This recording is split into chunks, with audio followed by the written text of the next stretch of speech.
मेरा कहना है केके जी और घनश्याम जी और आरती जी और इजिया जी, बात बहुत सीरियस है और मैं सीरियसनेस को वापस से दर्शकों के सामने रखना चाहता हूं। आरती जी और इजिया जी डिबेट में आएंगी, उसके बाद मैं घनश्याम जी और केके जी के पास आऊंगा। गौर से देखिए मैं किसकी बात कर रहा हूं। केके जी, ये शख्स जो इस वक्त यहां पे है जिसको मैंने गोला बनाया है, आरती जी, इसका नाम है उमर खालिद, जो बुरहान वानी को, जो एक आतंकवादी है जिसको हमारे हिंदुस्तान की सेना ने मार गिराया, उस आतंकवादी का जयकारा लगाता था और उसकी तारीफें करता था। अभी वो टेरर एक्टिविटीज के अंदर जेल में बंद है। जुलाई 21, 2016 को कहता था, I don't care if I fall as long as someone else pick up my gun. मतलब ये एक रेवोल्यूशनरी से एक आतंकवादी को कंपेयर करता था। इसका सबसे बड़ा जिगरी दोस्त कौन? कन्हैया कुमार। कन्हैया कुमार इस वक्त कौन? कांग्रेस पार्टी का ऑफिशियल उम्मीदवार। इजिया जी, ये क्या देश के युवाओं के सामने आप मैसेज सेट करने की कोशिश कर रहे हैं? कौन है ये व्यक्ति दोस्तों? ये टेरर, ये यूएपीए की धारा के अंदर अभी किसी कोर्ट से इसको बेल नहीं मिली है। ये बुरहान वानी जैसे आतंकवादी को, जिसने जम्मू कश्मीर के अंदर आतंकवाद फैलाने की कोशिश करी थी, जिसको हमारी हिंदुस्तान की आर्मी ने मार गिराया था, उसको ये समर्थन करता था, उसके पक्ष में नारे लगाता था। तो मेरा सवाल सीधा ही है कि अगर आप कन्हैया कुमार को टिकट दे रहे हो तो आप क्या इस सोच को बढ़ावा नहीं दे रहे? इजिया जी, पहले इजिया जी आएंगी, फिर आरती जी आएंगी, फिर केके जी आ रहा हूं। प्रदीप भंडारी जी, आप युवा की बात कर रहे हैं, ठीक है, बहुत अच्छी बात है। युवा ही हमारे भविष्य और उन पे चर्चा होनी चाहिए। आप जो मणिपुर के कुकी स्टूडेंट्स बॉडी जो एनसीआर है, उस पे क्यों नहीं आप चर्चा करते हैं? वो तो पढ़ने लिखने वाले बच्चे हैं, उनके साथ मोदी जी क्या कर रहे हैं? बार बार वो अपने डिमांड रख रहे हैं कि मणिपुर को शांत किया जाए। उनकी बात को, जो पढ़ने वाले बच्चे हैं, जो पढ़ाई कर रहे हैं और उनका डिमांड है कि मणिपुर को शांत किया जाए, उनकी बात मोदी जी क्यों नहीं मान रहे हैं? अगर युवाओं की बात करें तो सबसे ज़्यादा छलिया अगर कोई है तो मोदी जी हैं। युवाओं के वोट से वो 14 में भी जीते, युवाओं के वोट से वो 19 में भी जीते। जुमलेबाजी करके, नौकरी का वादा करके, तरह तरह के वादे झूठे करके वो जीतते आए हैं। इस बार उनको कोई मुद्दा नहीं है। आप लोग जब भी मेरा सवाल कन्हैया कुमार के ऊपर होता है, जब भी मेरे सवाल आतंकवादियों को समर्थन करने वाली सोच के ऊपर होता है, आप उसको हमेशा डाइवर्ट क्यों कर देते हैं? आप हमेशा, जब मैं मणिपुर पे डिबेट करता हूं तो मणिपुर पे नहीं, आप किसी और चीज पे बात होती है। मेरा सवाल नहीं इजिया जी, मेरा स्पेसिफिक क्वेश्चन है कि क्या उमर खालिद का राइट है, उमर खालिद का सबसे जिगरी दोस्त को टिकट देकर नॉर्थ ईस्ट दिल्ली से, वो उमर खालिद जो बुरहान वानी जैसे आतंकवादी को के पक्ष में नारे लगाता था और इस वक्त यूएपीए की धारा के अंदर जेल के अंदर है, ऐसे व्यक्ति को अगर आप टिकट दे रहे हो तो क्या आप आतंकवाद समर्थित सोच को बढ़ावा नहीं दे रहे हो? मेरा डायरेक्ट क्वेश्चन है उजिया जी। कन्हैया कुमार यूथ आइकॉन है प्रदीप जी। यूथ आइकन, आप उनकी यूथ आइकन जो 4 लाख वोट से हारा, यूथ आइकन, यूथ आइकन जो कहता है कश्मीर के अंदर हमारी आर्मी जो है रेप करती है, यूथ आइकन।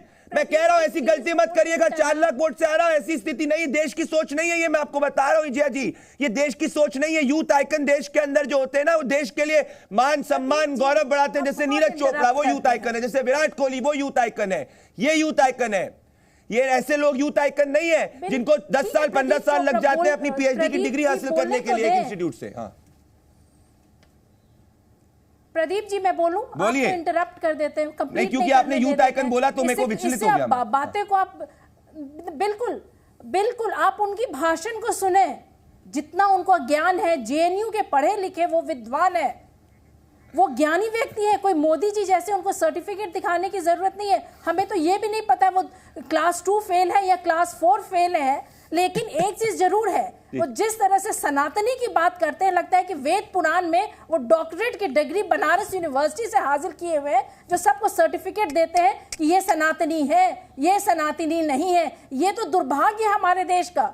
जो चौथी पास है, जो कहते हैं मैं स्टेशन पे चाय बेचता था, आज ये दुर्भाग्य है हमारे देश का कि वो व्यक्ति सनातनी का सर्टिफिकेट देने लग गए हैं। अरे इजिया जी, आरती जी इसमें आएंगी। इजिया जी, मैंने आपको सुना, जो प्रधानमंत्री हैं सारे भ्रष्टाचारियों को समेट के चल रहे हैं। ऐसी पार्टी के वो सुल्तान है, वो राहुल गांधी को सुल्तान बोलते हैं। ये तो ऐसे पार्टी के सरताज है मोदी जी, जिसमें सिर्फ भ्रष्टाचारी ही जमा है। सब पार्टी के भ्रष्टाचारी लोगों को वो अपने पास गए। इजिया जी, अब मैं चाहता हूं आप थोड़ा सा फुल स्टॉप लगाइए। मैंने पूरी तरीके से आपको सुना और मैं अपने डिबेट में विपक्ष को बहुत ज्यादा मौका दे रहा हूं, क्योंकि मेरा मानना है लोकतंत्र के अंदर विपक्ष को हक होता है अपनी बात रखने के लिए। पर सीनियर जर्नलिस्ट और मैं इनको बहुत मानता हूं, इनके ज्ञान को। आरती जी को मैं सुनना चाहता हूं, फिर मैं केके जी और घनश्याम जी के पास आ रहा हूं।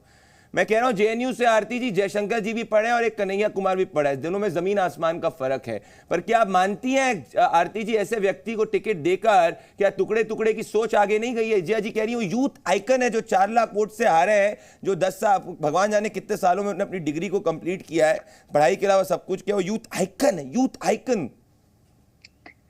देखिए, जो इस तरह की सोच वाले हैं वो शायद याकूब मेमन को भी यूथ आइकन मानेंगे, वो तो बुरहान वानी को भी यूथ आइकन मानेंगे, वो तो मैं कहूंगी यासिन मलिक को भी यूथ आइकन मानेंगे।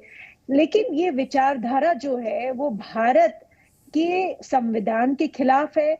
इनमें से कोई भी यूथ आइकन नहीं हो सकता जो भारत के टुकड़े टुकड़े करना चाहे। इनमें से कोई भी यूथ आइकन नहीं हो सकता है जो भारत के संविधान के खिलाफ बात करे।